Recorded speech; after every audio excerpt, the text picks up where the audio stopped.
Bonjour à tous, bienvenue dans ce guide d'utilisation de GoHighLevel. Aujourd'hui, on parle du menu Settings Email Service pour connecter en fait votre domaine dédié pour l'envoi des emails. Alors pourquoi c'est important? Je vais vous le dire parce qu'en fait sur GoHighLevel, il y a déjà un système de serveur mail qui est intégré dans GoHighLevel qui va faire les envois même si vous configurez rien. Sauf que, petit problème, pour les mails français qui finissent par .fr, genre hotmail.fr, il arrive que, leur service n'arrive pas à délivrer le mail. Donc ça, c'est déjà un, très, très, très gros problème, hein. Forcément, on n'est pas content. Le deuxième, c'est que, finalement, vous ne maîtrisez pas, la délivrabilité du serveur puisque c'est un serveur qui ne vous appartient pas. Donc si vous connectez votre propre domaine et que vous appliquez les bonnes, comment on dit? J'ai perdu le mot. Les bonnes façons de faire, vous allez optimiser votre chance d'atterrir en boîte de réception et c'est quand même plus agréable d'atterrir en boîte de réception pour avoir un meilleur taux de capture, de conversion, de retargeting, et cetera. Voilà, donc des détails très, très techniques, on les verra sur les classrooms à raison de 2 fois par semaine, vous pouvez venir sur les classrooms. Donc pour les détails techniques ou les difficultés, vous pouvez venir là-dessus ou sur le groupe Facebook. Mais pour la configuration de base, ça se passe sur cette vidéo. Alors, on se retrouve sur l'écran du coup de GoHighLevel dans la partie Settings Email Service. Donc si je viens, dans la partie Settings Email Service, j'arrive sur cet écran-là qui me dit, le fournisseur par défaut, c'est Lead Connector avec, msgsndr.net. Voilà et en gros, c'est eux qui envoient, les mails quoi, en fait, hein. Hem, beh, on a aussi la possibilité du coup de configurer notre domaine dédié et c'est ce que je vous propose de faire dans cette vidéo. Donc on clique ici sur domaine dédié, forcément c'est vide et là par exemple sur ce compte de démonstration, rappelez-vous, ceux qui ont vu les autres vidéos, j'ai déjà relié mon domaine en fait, pour les tunnels de vente, hein. J'ai choisi demo-coach.omybusiness.fr puisque c'est un compte de démo pour les coachs. Je vais utiliser exactement le même domaine pour faire les envois d'emails. Ce sera encore une fois demo-coach@omybusiness.fr. On peut en choisir un autre, pas de problème, hein, c'est juste un choix personnel, parce que c'est un compte de démonstration. Alors, ce qu'il faut savoir, c'est que dans les entrées de domaine, si vous avez déjà utilisé le CNAME pour la vidéo sur les domaines, sur votre, demo-coach@omybusiness.fr, ça peut vous causer des bugs. Donc encore une fois, je ne vais pas détailler les X bugs possibles, dans cette vidéo. Je vais plutôt vous inviter à venir sur un Classroom pour ceux qui sont clients ou sur le groupe Facebook pour ceux qui ne le sont pas, pour poser vos questions, pour qu'on puisse vous aider. Là, je vais vous donner les bonnes pratiques. Donc la bonne pratique, c'est de cliquer sur le bouton bleu. Déjà, ça c'est facile. On clique sur le bouton bleu et là, il nous demande de donner un domaine. Donc c'est ici où je vais écrire demo-coach .omybusiness.fr. Voilà, donc je mets bien mon sous-domaine qui est demo-coach et le domaine omybusiness.fr. Voilà, à partir de là, vous allez cliquer sur ajouter, vérifier. Forcément, ça ne va pas fonctionner et il va juste vous donner les DNS que vous devez saisir dans votre provider de domaine. Donc en l'occurrence, pour ceux qui sont avec moi, vous êtes soit chez Google Domain, soit chez O2Switch. Voilà, vous avez un lien quelque part qui traîne sous la vidéo. Ceux qui ne sont pas chez Google Domain ou O2Switch, c'est sensiblement les mêmes manipulations. Essayez de transférer ce que je vais montrer ici.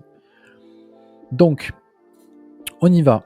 Alors en fait, on va aller sur le cPanel de O2Switch. Donc théoriquement, vous êtes dans l'espace technique, vous cherchez quelque chose qui parle sur O2Switch ou les autres de quelque chose qui parle de DNS, DNS setting, DNS record, édition de DNS, administration des DNS. Ici, ça s'appelle Zone Editor. Donc on va dans Zone Editor et dans Zone Editor, on va aller dans la rubrique Oh My Business pour ma part, dans la rubrique Gérer. Donc quel que soit le provider, il faut que vous trouviez un endroit où vous pouvez ajouter et supprimer des enregistrements DNS. Donc tous les enregistrements que vous supprimez, attention, copiez-les avant au cas où vous vous trompez. Moi ici, je ne vais pas les copier parce que je sais ce que je fais. Donc après, c'est juste du copier-coller en fait, hein. Typiquement, si vous avez fait le bon travail sur l'ajout du domaine avec la vidéo que j'ai proposée, en faisant le travail de copier strictement sans prendre d'espace ni avant et après et d'ajouter un enregistrement. Donc vous voyez ici, c'est un enregistrement de texte. Donc je choisis ajouter un enregistrement TXT. Je colle le nom, puisque c'est le nom ici. La valeur à saisir, j'ai le bouton copier ici pour la récupérer, donc utilisez-le. Et on copie, colle, on save. Et ensuite, on passe à la deuxième ligne. Hop, démo, coach, machin. C'est un TXT aussi. J'appuie. Voilà, et là, par exemple, sur cette création-là, vous pourriez avoir une erreur si vous avez oublié de supprimer le TXT que j'expliquais, que j'indiquais à supprimer dans la vidéo de création de domaine. Voilà, vous pourriez avoir une erreur ici, donc ça vous rappellera qu'il faut aller supprimer l'ancien TXT. Ou si vous avez également utilisé le CNAME sur le domaine sans le www. C'est un peu chinois tout ça. Alors, dans le CNAME, donc dans le CNAME, là c'est une entrée CNAME que je dois ajouter. Voilà, je l'ajoute, j'essaie d'aller assez vite. Vous pouvez avancer la vidéo. Il n'y a pas grand chose à dire si ce n'est qu'il faut bien choisir le type d'entrée au moment où vous faites votre choix de type d'entrée. Là, je suis bien sur une CNAME. Je sauvegarde. Ensuite, je dois faire 2 entrées de type MX avec une priorité et une valeur. Donc, on va voir ce qu'il me propose. Je fais une entrée de type MX. Voilà, sur laquelle je colle mon truc. Et là, effectivement, il y a une priorité, une valeur. Donc, priorité, c'est 10. La valeur, c'est mxa.mailgun. Donc là, je mets 10. Ça, je save. Voilà, et ensuite, je fais la même. Hop, démo-coach. Entrée de type MX. Ici. Ensuite, je copie ça. Je retiens 10. Hop, et là, j'ai tout configuré. Voilà. Donc tout s'est bien passé. Chaque fois, je vis un message au vert. Ça doit faire sensiblement la même chose sur les autres providers.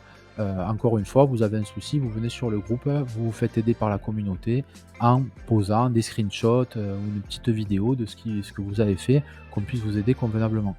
Ensuite, vous faites vérifier le domaine. Donc là, il me demande d'ajouter les enregistrements. Donc en général, il y a un petit délai pour qu'il puisse bien les prendre en compte. Vous voyez, tac, il en manque une encore. Celle-là qui n'a pas été encore validée. Donc patienter et puis appuyer sur le bouton. Voilà, tac, là, ça s'est validé. Je reclique un dernier coup. Ouais, s'il veut bien. Là, il m'a fait tout l'inverse. Voilà, on valide, on valide, on valide. Bon, il est un peu long. Je vais revenir ici d'un cran. Voilà, on va aller de nouveau cliquer sur vérifier. Voilà, il les a bien vérifiés, donc il est OK avec ça. Donc je peux revenir là. Après le SSL inconnu, logiquement, il va se mettre dans quelques minutes ou quelques heures en vert. Encore une fois, s'il y a un petit problème à ce niveau-là, vous n'hésitez pas à venir sur les classrooms ou à venir sur le groupe Facebook. Voilà, je retente un dernier coup avec vous pour voir si ça fonctionne. Voilà, il est un peu long. Parce que logiquement, il faut qu'il le vérifie là. Il vous met quand même l'erreur là-haut. Vous recliquez sur vérifier et ensuite il rebascule vers la fenêtre de retour de domaine dédié là, que j'ai là. Voilà, là, il n'est pas encore content. Donc, s'il n'est pas encore content, je refais la manip. Vous voyez, là, il est bon et pourtant, il me met qu'il y a une erreur. C'est normal. C'est con, mais c'est normal. Et donc, je reclique et là, logiquement, voilà, ça sera bon. Il est bien passé sur le statut actif. SSL en attente, donc ça on laisse dérouler. Et à partir de là, vos emails vont partir finalement de votre adresse, par exemple contact@demo-coach.omybusiness.fr ou r1pasté@demo-coach@omybusiness.fr. Du coup, le fait que ça passe par votre domaine dédié qui est sur OdoSwitch, les points .fr, Hotmail et compagnie seront délivrés, ce qui n'est parfois pas le cas, attention, avec le service SMTP de Lead Connector pour la France. Voilà, j'ai terminé. Donc encore une fois, vous avez besoin d'aide, 2 classrooms par semaine pour ceux qui sont déjà clients. Pour les autres, c'est le groupe Facebook où vous pouvez poser vos questions. Faites une question détaillée avec des screenshots, des vidéos, qu'on puisse vous répondre. Et puis voilà, et puis abonnez-vous à la chaîne YouTube sur laquelle il y a certains éléments sympas et les bonus de formation pour ceux qui ont les formations. Allez, à très bientôt.